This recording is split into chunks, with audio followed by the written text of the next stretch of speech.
The way somebody raised you, what somebody did to you is no longer an excuse to behave the way you do.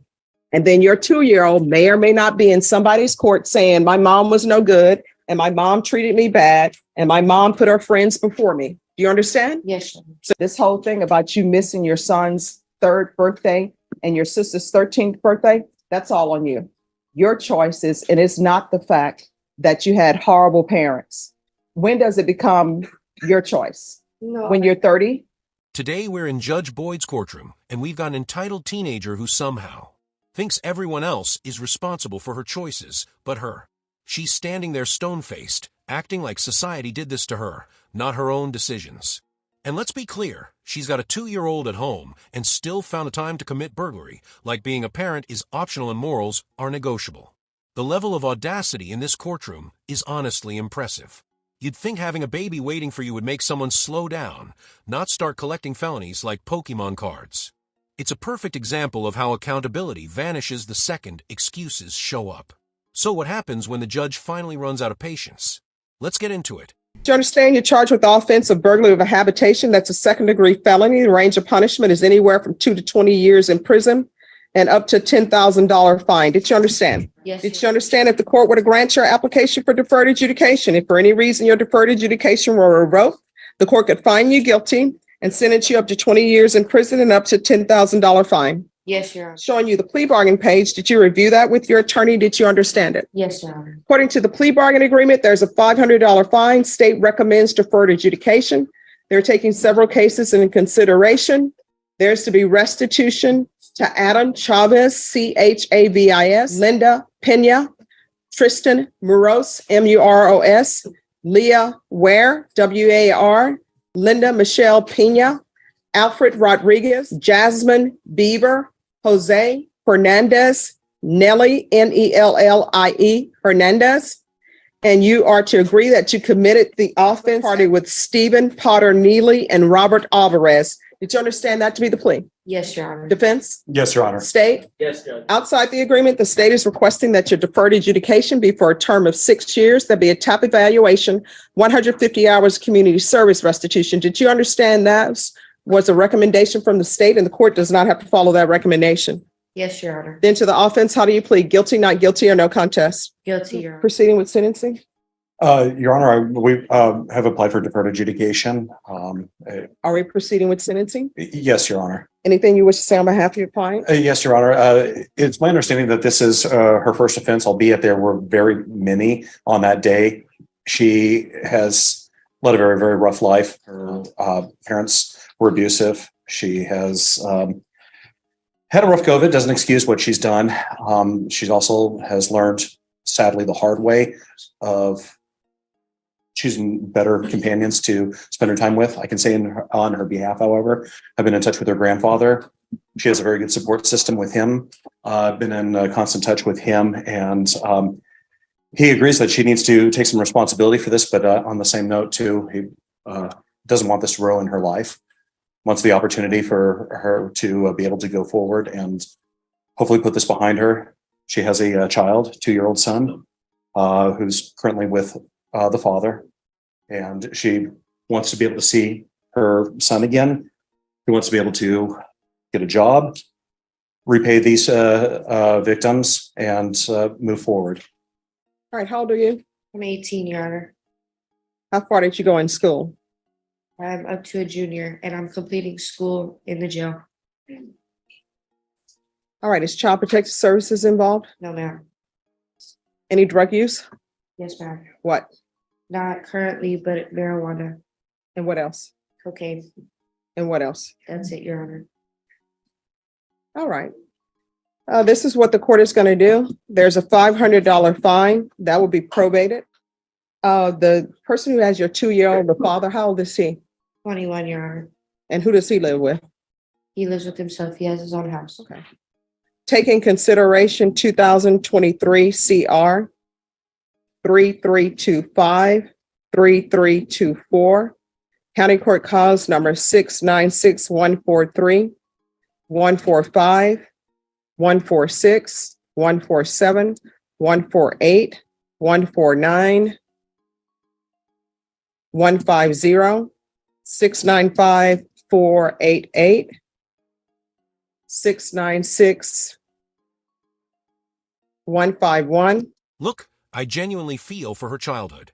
Growing up in an abusive, unsafe home is terrible, and no one deserves that. But trauma is not a legal defense for breaking into someone else's house. This courtroom isn't a therapy circle. It's where actions meet consequences. Trying to use trauma as a shield might sound good in a movie, but not when you're staring down a possible 20-year sentence. What's wild is watching her attorney push that argument like sympathy powers the gavel. A bad upbringing isn't a lifetime get-out-of-jail-free card. You don't get to cash in childhood pain as a discount on adult crimes. If anything, it should have been motivation to do better for her kid, not repeat the same chaos. And speaking of that child, where was that motherly instinct when she was out committing crimes with her friends? You can't cry about missing your child when you actively choose destruction over responsibility. That's not just irresponsible, it's tragic, especially knowing that kid's first real memory of adulthood might involve prison walls. You'd agree that you committed this as a party with Stephen Potter Neely and Robert Alvarez. There's going to be a TAP evaluation while in custody. Follow the recommendations of the TAP. 6 years deferred adjudication. Proof of employment within 30 days of release. There's to be no employment as a home health care provider with minors. There's to be no unsupervised contact with minors, and that includes your child. 150 hours of community service restitution. I'm going to want intensive parenting classes. Once she completes parenting classes, then the 150 hours of community service hours will be satisfied. She's going to get her GED, regular reporting by Zoom or in person, regular UAs, field visits, one time per month until further notice, CPS compliance if applicable. Probation, is there anything else she needs? Is there anything else you need from the court in order to be successful? No, Your Honor. All right, we can go off the record. Ms. Frosto, at some point in your life, the way somebody raised you, what somebody did to you is no longer an excuse to behave the way you do. Yes, Your Honor. If you continue on the path that you continue on, if you continue hanging around with people who mean you no good, who are up to no good, what's going to end up happening is you're going to find yourself missing a majority of your 2-year-old's life. And then your 2-year-old may or may not be in somebody's court saying, my mom was no good, and my mom treated me bad, and my mom put her friends before me. Do you understand? Yes, Your Honor. So you're going to have to do better. Good luck to you. Thank you, Your Honor. You're welcome. Thank you, Your Honor. May we be excused? Yes. State of Texas versus Aria Eden Frosto. Could I have parties announced for the record for the state? Hank Wilkins for the state, Your Honor. Defense? Peter Calvarola for Ms. Frosto, Your Honor. And are you Ms. Frosto? Yes. Counsel, did you, I'm sorry, Ms. Frosto, it's entitled Motion to Enter Adjudication of Guilt and Revoke Community Supervision. Did you review that with your attorney? Did you understand it? Yes.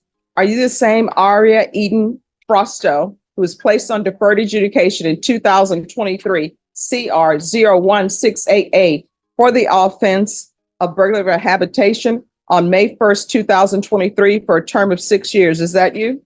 Yes, Your Honor. All right, state.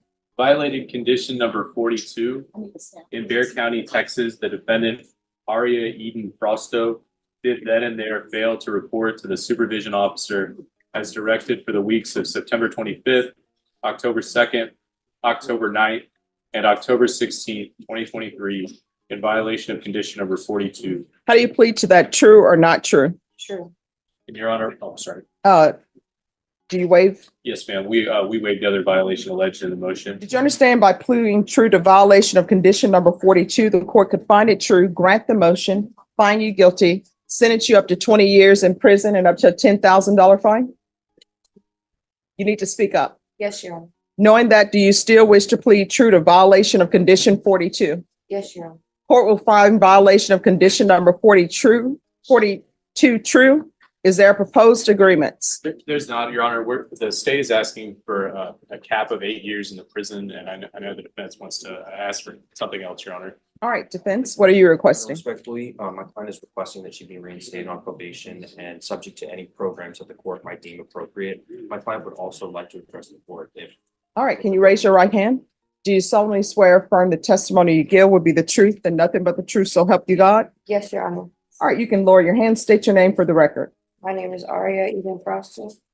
All right, what would you like to say? And let's not forget, she's only 18, struggling with multiple substance addictions, never finished school, and already has a 2-year-old. That's not just bad luck. That's every bad decision stacked back to back. It's like watching someone speedrun adulthood on hard mode. The judge actually handed her a gift with deferred adjudication, basically saying, prove you can act like an adult, and we won't brand you a felon. And somehow, even that wasn't enough. 1 year later, she's right back here. Same courtroom, same judge, same excuses. It's deja vu, just uglier. Probation is the golden ticket of second chances, yet she treated it like a chore. How hard is it to show up, follow rules, and stay out of trouble when the alternative is prison? What always amazes me is how many defendants think they're playing the system when they're really just fast-tracking their own sentence. The judge wanted to believe in her, young, first offense mother. But good faith has limits. She didn't want change. She wanted mercy without responsibility. And now that the state is asking for 8 years, she's learning that "I'll do better next time" doesn't count as proof.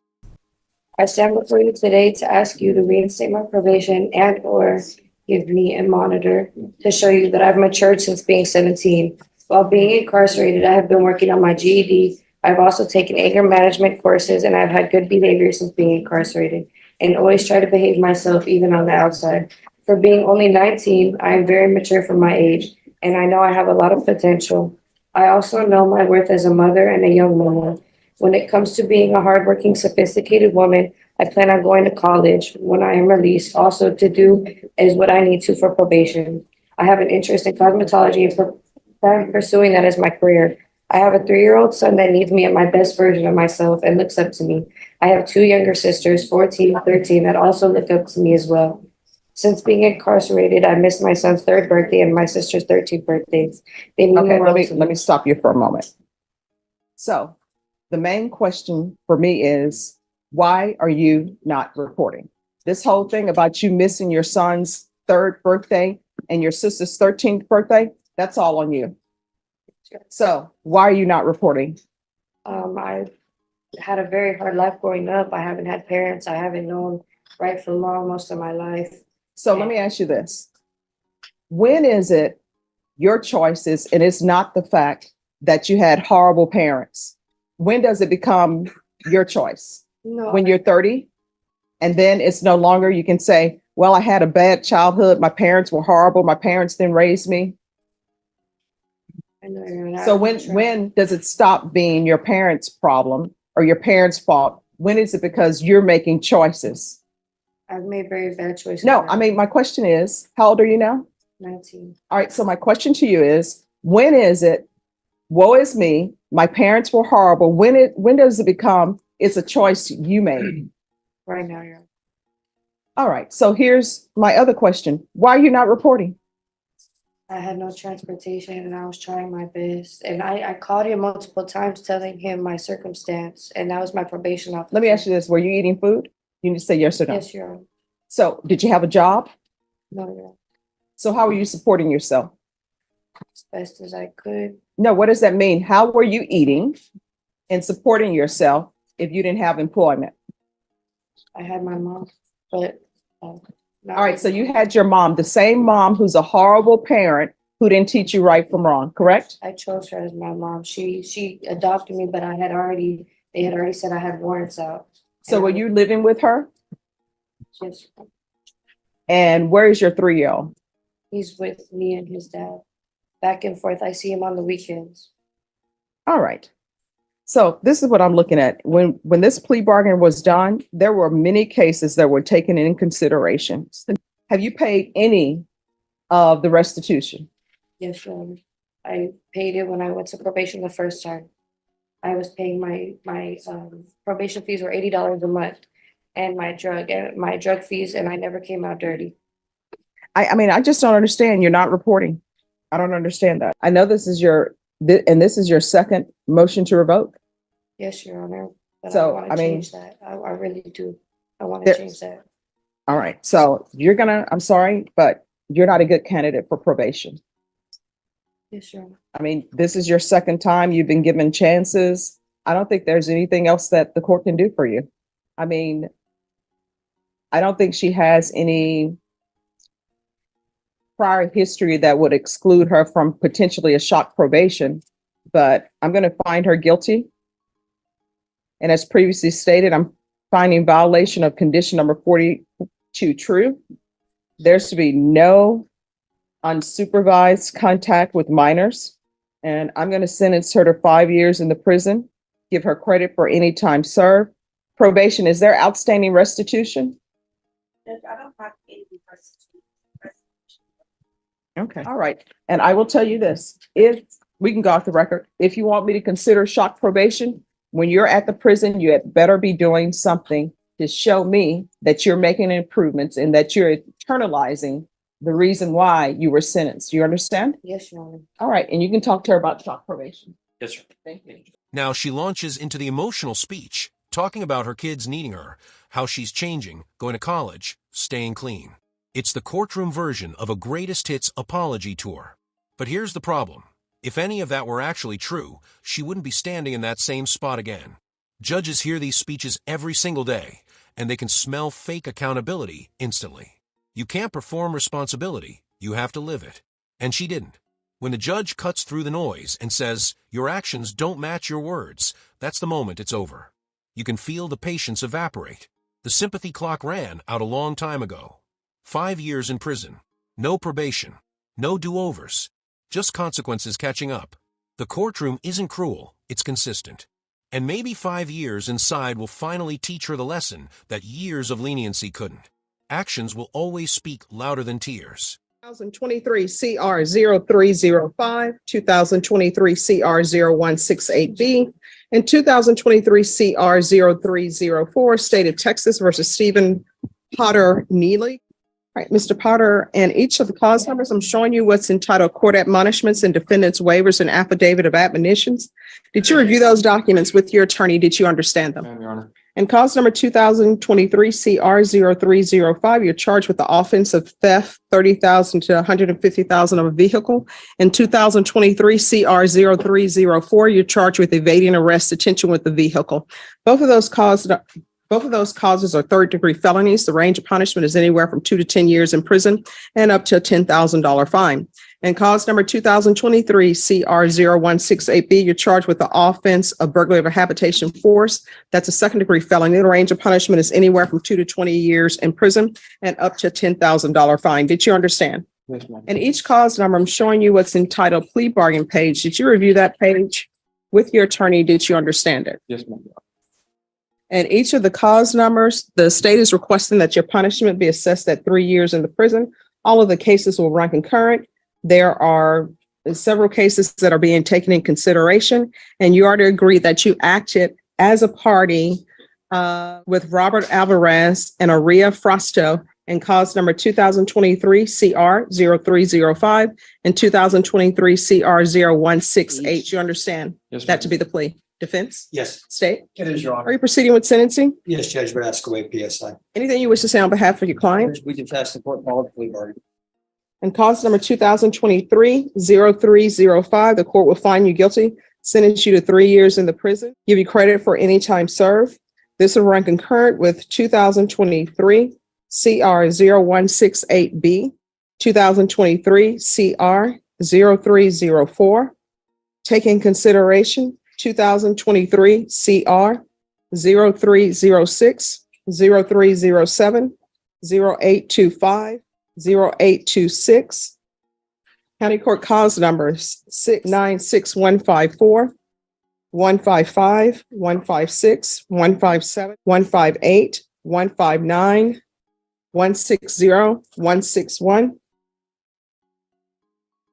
And you are to agree that you acted with a party or as a party with Robert Alvarez and Aria Frosto. Is there anything else with regards to sentencing in that cause number? Not from defense, Judge.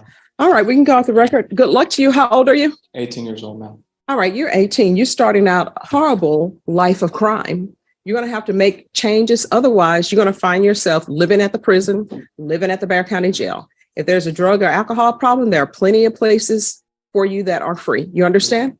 All right. Good luck to you. Honestly, she should be thankful the judge didn't drop the full 20 years, or even the 8 the state wanted. 5 years might actually save her life if she uses it right, because prison can be punishment or preparation. That choice is hers. If she spends that time reflecting on how her decisions destroyed trust, family, and freedom, maybe she walks out better for herself and for her child. If not, she's just killing time until the next arrest. That's the harsh truth about repeat offenders. The system can't fix someone who refuses accountability. And still, it's hard not to think about that child growing up while she's behind bars. What kind of world will he face when she gets out? And what about her accomplice who only got 3 years? Was that fair? Should he have gotten the same 5? Drop your thoughts in the comments. Thanks for watching. Don't forget to like and subscribe, and I'll see you in the next one.